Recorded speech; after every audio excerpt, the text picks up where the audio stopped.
বরবটি আলুর একদম মাখো মাখো একটা রেসিপি আজ আমি আপনাদের সঙ্গে শেয়ার করব। এই রেসিপিটি আপনারা গরম ভাত, ডাল বা রুটির সঙ্গে কিন্তু পরিবেশন করতে পারেন। দেখেই বুঝতে পারছেন রান্নাটা কতটা লোভনীয় হয়েছে। এখানে আমি 200 গ্রাম বরবটি এরকম লম্বা লম্বা করে কেটে রেখেছি, আর নিয়েছি দুটো মিডিয়াম সাইজের আলুগুলোকেও বরবটির মতো একটু লম্বা লম্বা করে কেটে নিয়েছি। বরবটি আর আলু আমি কেটে ধুয়ে নিয়েছি। এখন কড়াইতে দিয়ে দিচ্ছি 2 টেবিল স্পুন সর্ষের তেল। রান্নাটা কিন্তু অবশ্যই সর্ষের তেলে করতে হবে। তেল ভালো করে গরম করে ফোড়নের জন্য দিয়ে দিলাম ছোটো চামচের 1 চামচ গোটা জিরে আর 5 কোয়া রসুন একটু থেতো করে দিয়েছি। আপনারা চাইলে কিন্তু রসুন কুচিও ব্যবহার করতে পারেন। এখন এর মধ্যে দিয়ে দিচ্ছি একটা মিডিয়াম সাইজের পেঁয়াজ কুচি। পেঁয়াজটাকে ফোড়নের সাথে হালকা করে একটুখানি মিক্স করে নিচ্ছি। এরপর এর মধ্যে দিয়ে দেবো আগে থেকে কেটে রাখা আলুগুলো। আলু আর পেঁয়াজ খুব ভালো করে ভেজে নিতে হবে মিডিয়াম টু লো ফ্লেমে। ঢাকা চাপা দিয়ে আলু আর পেঁয়াজ আমি ভালো মতো ভেজে নেবো, যাতে আলুটা একটুখানি সেদ্ধও হয়ে যায়। মোটামুটি 5-6 মিনিটের জন্য কিন্তু আলুটাকে ভেজে নিতে হবে। তো দেখুন আলুটাকে আমি এভাবে ঢাকা চাপা দিয়ে ভালো মতো ভেজে নিয়েছি, আর মাঝে মাঝে কিন্তু একটু নাড়াচাড়াও করে নিয়েছি। এখন এর মধ্যে দেবো কয়েকটা শুকনো মশলা। তো এখানে আছে 1/2 টেবিল স্পুন হলুদ গুঁড়ো, 1/2 টেবিল স্পুন লঙ্কার গুঁড়ো, 1/2 tablespoon Kashmiri red chilli powder, 1/2 tablespoon আছে জিরে গুঁড়ো, আর 1/2 টেবিল স্পুনের একটু বেশি এখানে দিয়েছি ধনে গুঁড়ো।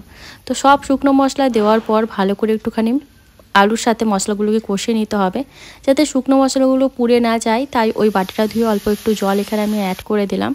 এখন ভালো করে মশলার সাথে কিন্তু আলুটাকে কষিয়ে নিতে হবে। তো দেখুন আমি ভালো করে এখন মোটামুটি 5-6 মিনিট টাইম নিয়ে মশলার সাথে আলুটাকে কষিয়ে নিচ্ছি। আর এর মধ্যে এখনই আমি অ্যাড করে দিচ্ছি বরবটিটাও। বরবটির সঙ্গে কিন্তু আলু মশলা সব কিছু ভালো করে কষিয়ে নেব। এর মধ্যে এখন আমি দিয়ে দিয়েছি পরিমাণ মতো লবণ। এর আগে কিন্তু লবণ আমি অ্যাড করিনি। এখন আলু আর বরবটি খুব ভালো করে মশলার সাথে কষিয়ে নিতে হবে। এভাবে ঢাকা চাপা দিয়ে মিডিয়াম টু লো ফ্লেমে ভালো মতো কষিয়ে নিচ্ছি, যতক্ষণ না আলু আর বরবটি ভালো মতো সেদ্ধ হয়ে আসছে। তো এখন কিন্তু আলু আর বরবটি অনেকটা সেদ্ধ হয়ে এসেছে। এই পর্যায়ে এর মধ্যে দিয়ে দিলাম দুটো ছেঁড়া কাঁচা লঙ্কা আর একটা ছোটো সাইজের টমেটো কুচি। এখন টমেটোটা যতক্ষণ না গলে যাচ্ছে ততক্ষণ আবার ওইটাকে রান্না করতে হবে, আর যতক্ষণ না রান্না থেকে তেল ছেড়ে আসছে।